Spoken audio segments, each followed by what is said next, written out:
I was finally able to say it. And once I said, like, I'm not okay, it just felt like so easy to say. Like, like for some reason, for like 18 years, it just felt like a secret.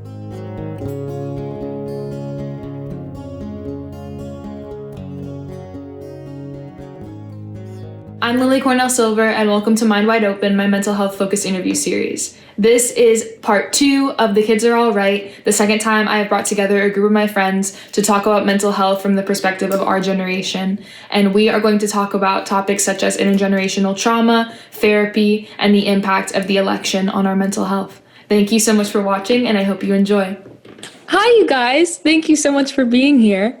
Hello. What it do? I would love to start by, y'all can just go around, say your name, how old you are, anything you want to share, relevance like your mental health journey, stuff that might be unique to you. Hi, I'm Flora. I'm 19 years old. I'm from Seattle. I first experienced suicidal thoughts when I was in like 3rd grade, I think. And then I started therapy that year, was kind of in and out of it for a year and then stopped, and then was experiencing depression and like anxiety symptoms once I started high school. And I started going back to therapy on and off in like sophomore year. And I lost a friend to suicide in the middle of my junior year. I started going to therapy a little bit more seriously after that. I was hospitalized later that year. And then in my senior year of high school, I went into a partial hospitalization program for like 6 weeks. My name is Nathan Zonga, and I am 22 years old. I reside in Seattle, Washington. And, I would consider myself a professional storyteller. So my medium through doing that a lot of the times is like hip hop or R&B or folk or whatever. But like, I guess I sort of kind of deal with my mental health, just being able to convince myself with writing that everything's going to be okay. Hi, my name's Tyra. I'm 21 years old. I'm from Morro Bay, California. Mental illness has definitely been a thing in my family. I lost my dad to suicide when I was 9. And I went to therapy for a little bit after that, but stopped within the year after it happened. And then just 2 years ago, in November of 2018, I started therapy at my college. And I've been with the same therapist ever since. She's my homie. Shout out to Dana. My name is Daniel Zonga. I'm 19. I'm currently enrolled at Seattle University. My mental health, we're currently at an 8 out of 10, but, I like to describe my mental health as something that's going. Like, even though it goes up or down, either has a good season or a bad season, it's still happening. So that's a plus. And, I like making music because it's something that helps me like describe how I'm feeling when I just by myself and literally have no way to say it. And yeah, just then friends. So my name is Moel Heptai. Moel, like it's like Noel, but with M in the beginning. I'm 19 years old. Student that goes to UCLA. Lots of ups and downs. Still learning. About how to cope with certain things and my masculinity and all that. I'm an inspiring actor, writer. So I write poems, write scripts for like little short films I'm like gonna make in the future. Hi guys, or hi everyone. My name is Julia Kong. My pronouns are she, her. I'm 21 years old and I'm from Los Angeles, California. I just started therapy the summer of 2019. And have been doing it on and off for almost a year now. And I'm currently a lot better and still in therapy. I appreciate the emphasis that all of you put on like therapy and how important it's been in different facets, and would love to maybe even go more in depth just about like your guys' experiences with therapy, what the outcomes have been, negative, positive, anything like that. I remember being in high school, I had a couple friends who were going to therapy. And I was like, I always remember just kind of like anytime they'd be like, oh, I just got back from my therapist appointment. Like, like, I couldn't tell you what, but it's similar to how I'm like, oh, I love Dana. Like my friends would be talking about their therapist. I'm like, therapy. I'm like, whatever. That's for rich folk. That's for the rich folk. But then I started warming up to it more and more and more, just like hearing their experiences with it. And I was like, okay, like maybe this is something that like I'll look into later on. And then I just remember it was my sophomore year of college. I had gone through like a big transition because I just decided to like quit swimming after swimming. I've been swimming since I was like 3 years old. That brought up all these really hard emotions that I didn't know how to navigate or deal with. And I was suddenly like, okay, I'm not an athlete anymore. I was like, who am I? And I was just going through this crisis. But I was also working multiple jobs while being a full-time student, while trying to like, have a social life. So I just was having a really hard time learning like time management, and then also like just emotionally checking in with myself and being there for myself. So much stress is just caused by not having a name to describe what it is that you're feeling and what it is that you're going through. But I've been rambling, so PSA to the world, therapy is great. It should be more accessible. Make it happen, people. I started therapy pretty recently. So in high school, I only had one other friend, and we bonded a lot because we both, I don't know if this is weird, but we bonded over having like a mental illness, and he was the only person I ever talked to about it. And he would just tell me like, Julia, try therapy. Like therapy has just changed my life. Try therapy. And I was like, no, it's weird. The usual response. And it took me a year to just, okay, I want therapy. And then it took me another year of, should I tell my mom? She could just very well like laugh in my face and be like, you don't need that. And that could just be the end of the conversation. And I know that would make me feel terrible. And that is kind of what happened. Just like, for what? Like, why do you need therapy? Mm-hmm. And I was at a point where I was so tired of being alone with the way that I felt that I was willing to try anything. So when I was 15, I went to a therapist. I found just like the first one that popped up on Google near me. And I was so ready to just share everything. So I just like let everything out in that hour and bawled. And I just hated seeing the exchange of like my mom writing a check and then handing it to the therapist like right in front of me. And I was like, therapy's not for me. I tried it. It's bad. And then maybe 4 years later, when I was 19, I was in an abusive relationship, and that relationship triggered so much. I felt suicidal thoughts, and I felt way more anxious than I'd ever been in college. And so I was just like, oh, I don't know what's going on. So I saw online therapy that I found out through like kind of social media influencers or people who talk about mental health online.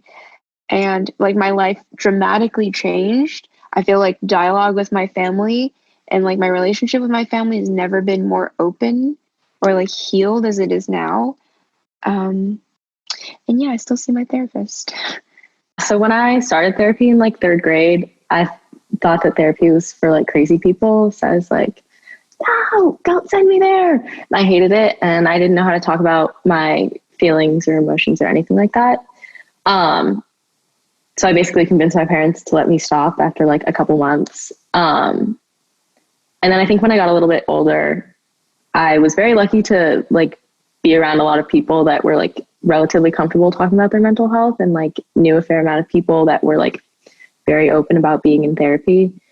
So then in like high school, I was like, maybe I should go to therapy again, like try it out. And it was definitely still a very like unnatural feeling, and took me a couple therapists to like find one that I really liked and like worked well with. And then by the end of my junior year, I think I had a better understanding of like how to use therapy to like actually help me like work through things and kind of cope with whatever was going on.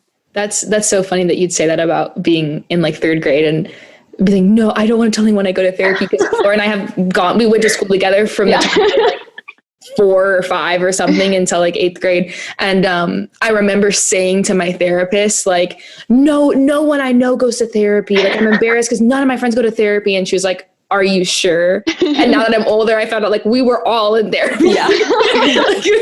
And none of us talked about it because we were all like, Yeah. oh, like that's, especially as a little kid, you're like, you don't want to like. Normalize therapy for children. Exactly. I want to see a bunch of third graders like, yo, let me tell you what went down in my therapy appointment.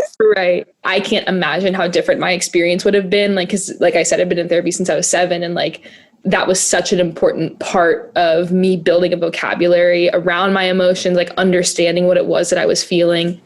And I know like something that I've talked about with some of you guys and that I've talked about with others is like the lack of mental health conversation in the Black community specifically. And I'm wondering if that's something that you guys have experienced, and if so, what that looked like. I feel like we're taught at a very young age, like throughout and throughout, with all the pain that we've been through as Black America, that like we just had to tough it up and always had to be strong. Like racism now looks like paradise compared to back then. Like tough it up. I feel like that's what we're dealing with. But just looking around, especially this summer, just seeing like a lot of just traumas just like happening, just seeing like killings online and just a bunch of like deaths.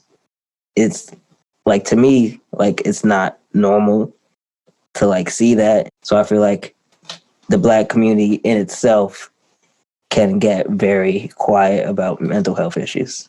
Is that something that you guys talked about like in your families growing up? Because I know everyone has different experiences with that. Like growing up, it was just sort of kind of frowned upon. Talk about what you had going on unless it was good. If you got something good going on, tell us. But if not, fix it, and fix it fast before somebody hears about it so we can shame you. Yeah. Like my dad, I remember I was going through it, and my dad came in my room. I think he knew I was going through it, but he just didn't know how to like deal with it. So he just knocks down the door open and he's like, "Hey, are you depressed?" I'm like, I can't just straight up and be like, "Yeah, I'm depressed." It's just, we never talked about this. So I'm like, no. I'm like, "I'm fine." He's like, good. I was like, "Why?" He's like, "Don't be depressed." I was like, "Well, I mean, you can't really control that." And he's like, "Well, depressed is not good for you." I'm like, "Oh, all right. I won't be depressed." Like, but it's like, even if they like knew about like, because I bet they know that, like your mental health can get bad, you know what I mean? But it's just, they don't know how to like deal with it, how to like help their child get through it, because they had no one to help them, you know what I mean? And same thing with Nathan. I was just blessed to have good friends and like good teachers and mentors to help me out and really like see where my like, traumas and problems like stem from and where they're at, because you can't fix a problem if you don't know where it starts. I don't think we really talked about, like growing up around the house, we didn't really talk very much about mental health issues. It was sort of kind of like a taboo thing for sure. Growing up, like being first gen, like it's not, I don't know, like my parents just sort of kind of work super hard and then come home and vibe and work. Oh, well, did your parents ever hit you with, "Am I your friend? I'm not one of your little friends." Yes. Yeah. Like, yeah. I don't know. Like, I get it on the standpoint of like, yo, like there's a parent-child aspect to this at all, but like, why can't we? Like, I don't know. I don't feel like I told my parents that much about like who I really, really was type thing. Cause like the idea of I'm not necessarily your friend. 100%. Like our parents, and this is probably everybody, is their parents like don't truly know who you are. You know what I mean? And it's because like, one, like there's that barrier, like especially when your parents are constantly like, "Oh, I'm not your friend. Like I'm your mom, I'm your dad. Like treat me like I'm your mom, and your dad." You know what I mean? That's a huge barrier that prevents you to like be able to talk to your parents about serious stuff. That itself is a very traumatic thing, because it's like you grow up in a household where you can't be yourself and talk like and speak your own mind. That's something that I've done, like been researching a lot in doing this, is how like familial origin dictates like your mental health a little bit. So that's something that like I'm super fascinated by, is that balance in parenting, because I can't imagine like as parents it's easy at all. Like you were saying, Daniel, like, I think most parents would wish the best for their children in that regard, but like, where is that boundary between still being like an authority figure, you know, and maintaining the boundary between like parent and child, but then also opening a space where you can like talk about mental health.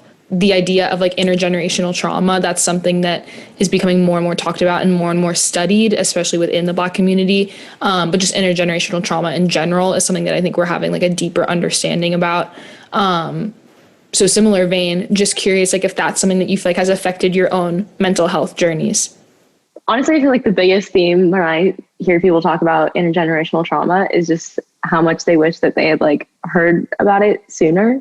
I have always considered myself to be a very like driven and motivated person. And like Tyra said, like I very much like dealt with things by like, I'm going to fill up my schedule and I'm going to do something all the time so that I never have to like stop. I never have to rest. I don't have to think about it. Like all of that has to do with like my dad's experiences and my grandparents' experiences moving to America, being high school students that went to school all day and then worked 2 different jobs all night and like didn't speak the language that they were being taught in and like worked so hard to get things for my dad and my aunt, and then so that my dad could give me all the things that he's been able to give me, you know? And so it's like, there's so much for that for me to unpack, to be able to like let myself take a break and like learn how to rest and relax a little bit more and like understand that that's like healthy for me and that it's okay. And that like, I deserve to be able to like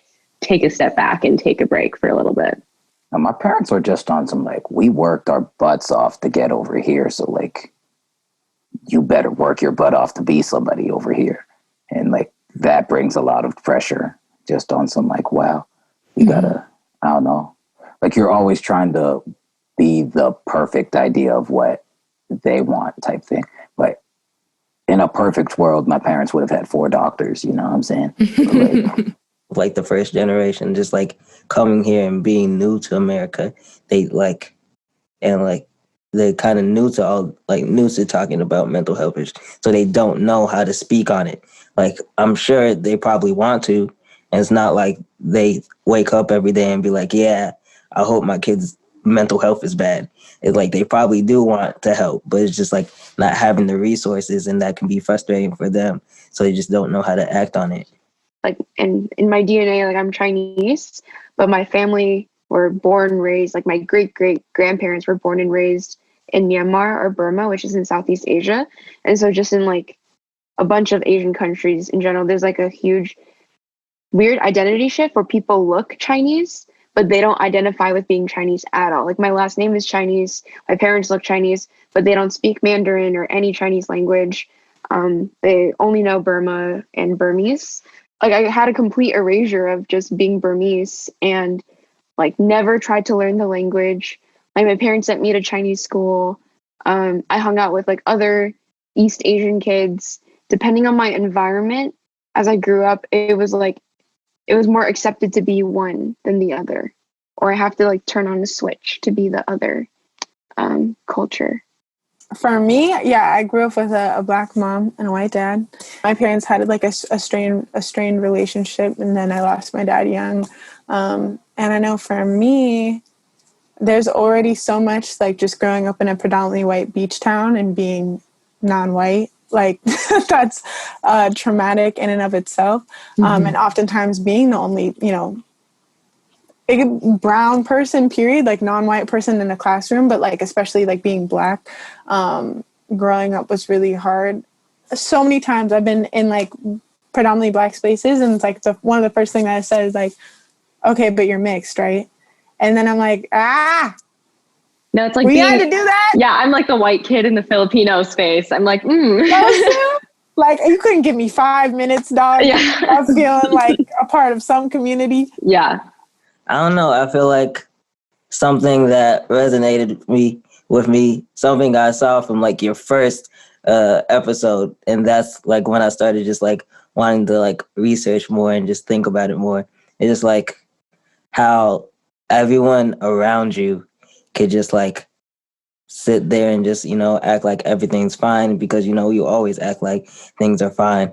But it's in the moments where you're alone where you think and you have that time to process and you don't have friends to distract you, where you had to like deal with these problems.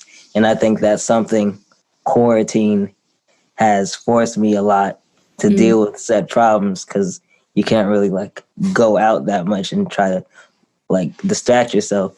And it's really been a lot, and definitely had those moments where I could have crossed the line, but I think that's when I had people I was able to talk to and like finally release the weight off my shoulders.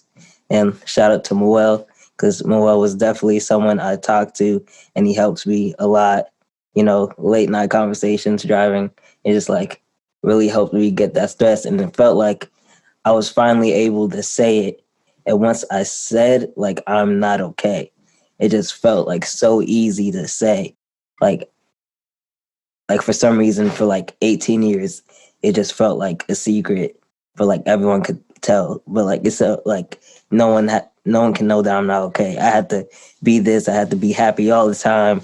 Everyone has to look at me. They gotta laugh. Like I want to be that bright light for people, but like I was never able to tell people that I wasn't okay. And that's something that I think is so huge, is that like I've felt similar, Daniel, in that feeling of like I want to be a light in people's lives. Like I want to be positive energy. Like I want to continue to like uplift people. And it took time to learn that like struggling and like being a bright light in people's lives is not mutually exclusive, like you're completely entitled to those feelings, and like that's something that everybody experiences, and that doesn't negate your ability to be a positive force in other people's lives. I could always feel that I wasn't 100% okay, but nobody has like taught me how to be okay, you know what I mean? So I just gotta try to figure out my own. So after the whole thing with my dad when I was younger, I thought putting my like emotions and stuff away was the best option. You know what I mean? Mm-hmm. Then I lost my uncle, who like borderline like father figure, freshman year, to cancer. And then also I'm a middle child, but like technically seen as the oldest in my family, because my other older sister, she's a year older, but she is autistic. So I grew up taking care of her, So the whole like older sibling, like that was all up on my shoulder. Mm-hmm. And so when my uncle passed away, and my sister, my older sister had to move into a group home because we financially couldn't take care of her. And like, because it's expensive, because she needs, extra attention and extra help. So losing her and my like uncle kind of like in the same, it was like in the same like month, really like messed with me, And then I think I talked to Daniel, and I think Daniel, okay, so, and Daniel has grew a lot too. All right. So, cause first time I talked to Daniel, he kind of giggled when I was talking to him about this. And this is the first time I'm ever opening up to anyone. Right. Right. And it's not like, it's like what you're going through is funny. It's just, he was like also uncomfortable. And then, so I was just like, dang, like I can't even open up to my best friend without him like making a joke, you know what I mean? Mm-hmm. But like once we matured and talked about it, and like we really understood where we're coming from, it's all about communication. But the thing is, I don't need to be okay with Daniel, you know what I mean? And I, like having a person where you just don't need to be okay with is so like, it's much needed. It's much needed. And I think that really directly speaks to like the way that men are taught to like deal with mental health in society as well, which is something that I would love to talk about with you guys. Cause that's, I think that's so fascinating. And that you guys both were probably taught similar lessons around like masculinity and mental health. And like you said, Daniel, chuckling it off, but like learning to be vulnerable with each other and having someone that you can learn how to do that with is like so beautiful and so important. With like toxic masculinity, it's just like, it's just something, I guess it's just like a don't ask, don't tell. And like, you're just always supposed to just you're always supposed to be like, quote unquote, brave, and just like being down is a weakness. But I feel like once you figure out just like being down, like makes you human instead of like being a robot all the time and always being happy, like that's when you have better friendships, when you have better relationships, because you're more genuine. Agreed. So I feel like our generation is disproportionately affected by mental health issues because we have a lot on our shoulders, like worried about stuff like socioeconomically, worried about stuff politically, like climate related, social justice related, like racial justice related. So in this new like post-election world, how are we feeling mental health wise? The world has been wild all year. And it's been dope. Like, as terrible as things have been, it's been dope to see how many of my friends care and how many of my friends were trying to check up on me, and how many of my friends were out there signing petitions and stuff like that, because it's just like hard watching people get murdered on tape every other day.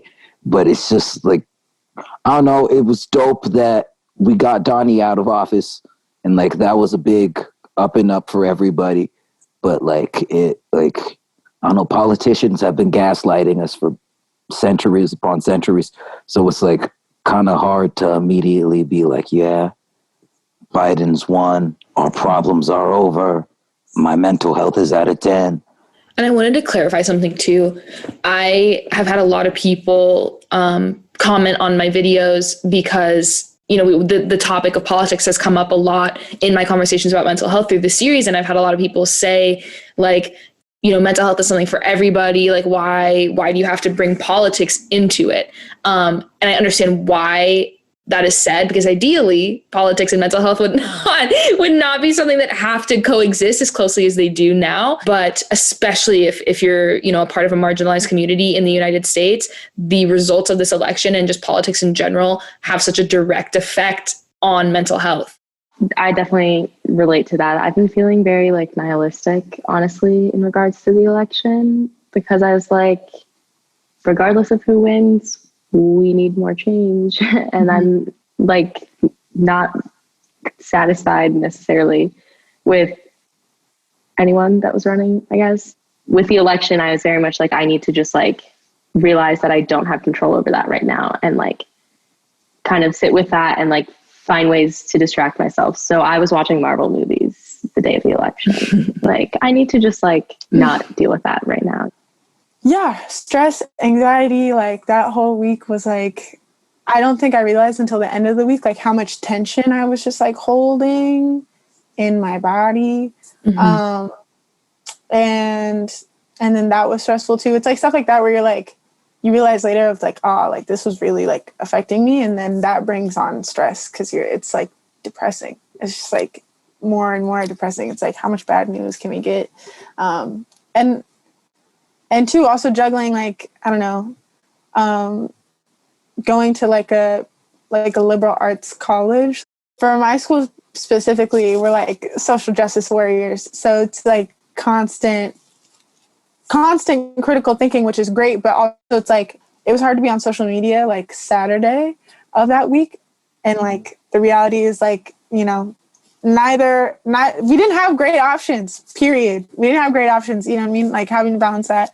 But it also was challenging the day, like Saturday, because there was so much on social media, like that was really negative about the outcome.